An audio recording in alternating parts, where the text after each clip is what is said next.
और बड़ी खबर यह है कि चुनाव के ऐलान से पहले मुख्य चुनाव आयुक्त की तरफ से एक बड़ा बयान आया है। उन्होंने कहा कि आज का दिन ऐतिहासिक है और आज ये तय होगा कि भारत में लोकसभा चुनाव यानी लोकसभा का चुनाव कितने चरणों में किया जाएगा।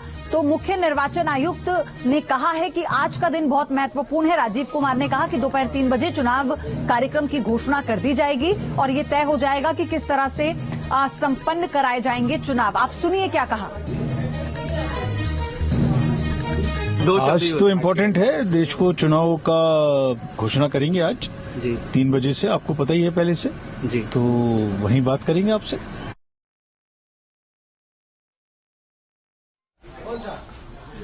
तो फिलहाल ये बड़ी खबर इस वक्त आपको हम बता रहे हैं। आपको बता दें कि ये कहा गया है, 5 तस्वीरें आप देखिए। चलिए पहले 5 तस्वीरों के जरिए आप समझिए कैसे आज 3 बजे प्रेस कॉन्फ्रेंस कर ये तय हो जाएगा कि आज कितने चरणों में लोकसभा का चुनाव जो है वो कराया जाएगा। और इसी के मद्देनजर आप इन तस्वीरों को देख रहे हैं। परसों 2 चुनाव आयुक्तों की नियुक्ति होती है और कल बैठक के बाद ये फैसला होता है कि आज चुनाव की तारीखों का ऐलान कर दिया जाएगा। और कई सहयोगी इस वक्त हमारे साथ जुड़ चुके हैं। मोहित राज दुबे दिल्ली से, विकास चंद्रा वरिष्ठ पत्रकार हमारे दिल्ली से हैं, निखिल शर्मा लखनऊ से, तापस सेन गुप्ता कोटा से जुड़ गए हैं मेरे साथ, पंकज मिश्रा मुंबई से हैं, आलोक पांडे लखनऊ से, उत्कर्ष कुमार पटना से। यानी आपको बता दें न्यूज नेशन आपको हर एक राज्य की जानकारी चुनाव से जुड़ी हुई आप तक पहुंचा रहा है। विकास चंद्रा आपसे मैं शुरू करूंगी, थोड़ा ही वक्त बाकी है, ये तय हो जाएगा कि किन किन तारीखों को मतदान होना है। क्या कहता है आपका आकलन, कितने चरणों में चुनाव कराए जा सकते हैं?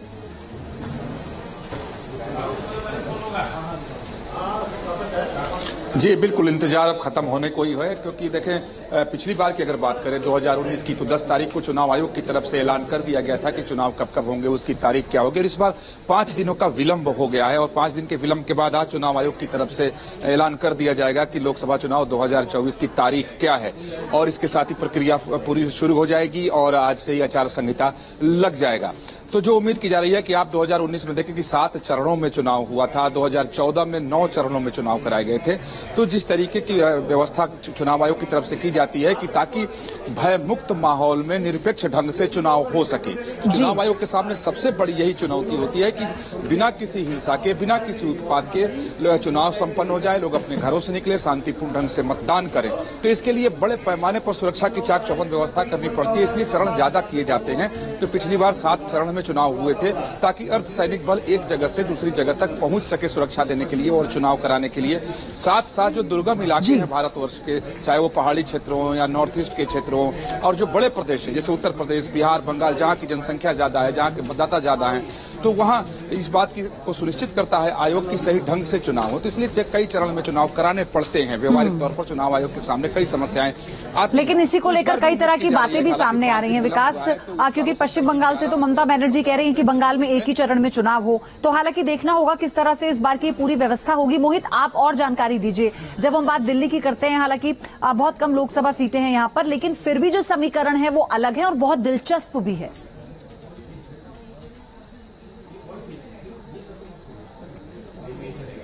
देखिए पयोधी, पहले आप ये समझिए कि इस वक्त में जहाँ पे चुनाव आयोग की प्रेस कॉन्फ्रेंस होनी है विज्ञान भवन में, वहाँ पे मैं मौजूद हूँ और मीडिया का जो है अब जाना विज्ञान भवन के भीतर शुरू हो चुका है। यहाँ पे चुनाव आयोग के जो अधिकारी हैं उनका भी पहुँचना और शुरू हो चुका है। जो तैयारियां हैं 1 बजे के आसपास से, आपको बता दें कि एक मीटिंग विज्ञान भवन में भी चुनाव अधिकारियों के बीच होनी है, उसके बाद प्रेस कॉन्फ्रेंस 3 बजे होनी है। और हमारे जो सूत्र बता रहे हैं उसके मुताबिक चुनाव आयोग ने 3,40,000 पैरामिलिट्री फोर्सेस की मांग केंद्र सरकार से की है। और इसके साथ ही साथ एक और खबर आपको बता दूं पयोधी कि 12.5 लाख के आसपास मतदान केंद्र भी बनाए जा सकते हैं। तो कुल मिलाकर चुनाव आयोग ने मुकम्मल तैयारी कर ली है और 3 बजे के बाद चुनाव आचार संहिता पूरे देश में लागू हो जाएगी।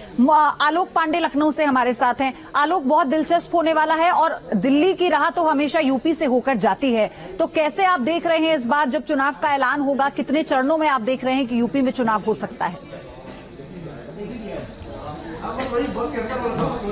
बिल्कुल, देखिए उत्तर प्रदेश की अगर हम बात करें तो 80 लोकसभा सीटें बेहद महत्वपूर्ण है और सिंहासन इन्हीं 80 लोकसभा सीटों से तय होता है। लगभग ये एक चुनावी कहावत है जो कि सच भी होती रही है। अब बात यह है कि चुनाव आयोग की जो प्रेस कॉन्फ्रेंस होगी और उसके बाद कितने चरण हो गए, ये सबसे बड़ा अगर कहा जाए तो आज का गेसवर्क भी है और सबसे महत्वपूर्ण है। अगर हम इसी को 2019 में देखें तो 7 चरणों में चुनाव हुआ था, लेकिन जिस तरीके से हम देख रहे हैं चरण घट रहा है, हम टेक्नोलॉजी को, ट्रांसपेरेंसी को और चुनाव आयोग की जो भूमिका है फोर्सेस को लेकर के, उन सब पे एक अलग व्यू रखता है। तो ऐसी उम्मीद जताई जा रही है कि हो सकता है जो चरण हो, जो फेजेज हो, वो कम हो। और जिस तरीके से टेक्नोलॉजी का इस्तेमाल किया जाता है, मतदाता सूची की बात आती है और कई बार आता है कि बहुत सारे लोग अपना मताधिकार का प्रयोग नहीं कर पाते। इन सबको मिनिमाइज करना, जीरो एरर पे लाना, ये चुनाव आयोग। और इस बार तो तमाम 80 सीटों का टारगेट रखा गया है खैर बीजेपी की तरफ से उत्तर प्रदेश में। चलिए मुंबई चलते हैं, पंकज हमें जानकारी देंगे। पंकज, मुंबई में सियासी समीकरण बैठाने की एक तरफ जहां पार्टियां कोशिश कर रही हैं, वहां आज ऐलान हो जाएगा चुनाव की तारीखों का। बिल्कुल, देखिए यहां पर जिस तरह का माहौल बना हुआ है, आमतौर पर 2 और 2 4 होता है, लेकिन बात अगर महाराष्ट्र की करते हैं तो यहां 2 और 2 6 होता है, क्योंकि 2 ऐसी पार्टियां हैं जो 2 होकर भी 4 हैं। और अभी फिलहाल सभी पार्टियां जो हैं वो इस वक्त ये तय करने में लगी हुई है कि उनके उम्मीदवार कौन होंगे, चाहे महाविकास आघाड़ी का गठबंधन हो, चाहे महायुति का गठबंधन हो। अभी तक ये तय नहीं हो पाया है कि कितने सीटों पर कौन लड़ेंगी। तो कहीं ना कहीं एक तरफ जहां प्रत्याशियों को लेकर फैसला नहीं हो पाया है, वहीं एक अपडेट आपको दे देता हूं कि इस वक्त महाराष्ट्र कैबिनेट की बैठक चल रही है। उम्मीद की जा रही है कि इलेक्शन कमीशन के अनाउंसमेंट से पहले महाराष्ट्र कैबिनेट कोई बड़ा फैसला भी ले सकता है, उलटफेर भी हो सकता है। ठीक है पंकज, तो ये बड़ी खबर आपने हम तक पहुंचाई, इस पर आगे अपडेट आप ही से लेंगे। पटना में देखते हैं उत्कर्ष कुमार क्या हमें जानकारी देंगे। पटना में अभी एनडीए को लेकर कोई बहुत ज्यादा उहापोह की स्थिति तो बनी हुई है। उत्कर्ष, क्या लग रहा है वहां पर, कितने चरणों में हो सकता है चुनाव?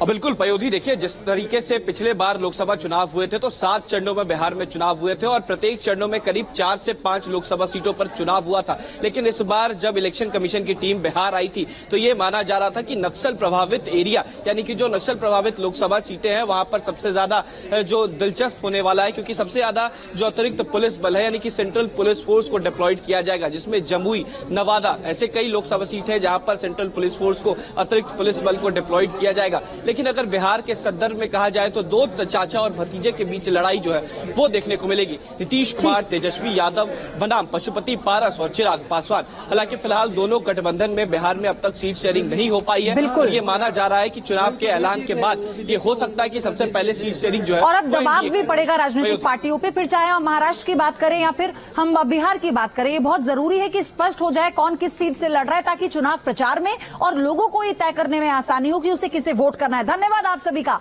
सभी बने रहिएगा। आगे भी आज आप इस बड़े दिन पर सारे अपडेट दर्शकों तक पहुंचा